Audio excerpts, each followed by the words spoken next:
থাকে সে তখন গিয়ারে থাকে। আমিও গিয়ারে আছি, দোলা মিয়াও গিয়ারে আছে। মনে আছে যে আমাদের চেয়ারে থেকে মনে হয় আর নামা লাগবে না। পৃথিবীর কোন চেয়ার স্থায়ী, শুধু মতিয়া চেয়ারম্যানের, মানে হাসান চেয়ারম্যানের চেয়ারটা মনে হয় স্থায়ী।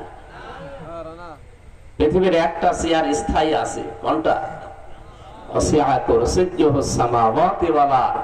আসমান জমিন পরিব্যাপ্ত যে চেয়ার, ও চেয়ার কার? ওই চেয়ারের কোনো পরিবর্তন নেই। তাছাড়া দুনিয়ায় যত চেয়ার হোক, জো বাইডেনের চেয়ারও পরিবর্তন হয়েছে, ট্রাম্পের চেয়ারও পরিবর্তন হবে। কথা বলেন না কেন? পৃথিবীর মোড়ল এখন যিনি, তার চেয়ারের পরিবর্তন হবে না? তার চেয়ারে যদি পাল্টিয়ে যায় 5 বছর পর, তা আপনি কি চেয়ারে বসে আছেন যে মনে করেন এই চেয়ার পরিবর্তন নেই? এই কথা মনে রাখা দরকার। আমরা বসার সময় আমাদেরকে চেয়ার কিন্তু বলেছে বেশি সময় না, খুব বেশি হলো 1 ঘন্টা, এরপরে নামা লাগবে, কারণ গুরুত্বপূর্ণ কাজ আরো আছে। তাহাজ্জুদ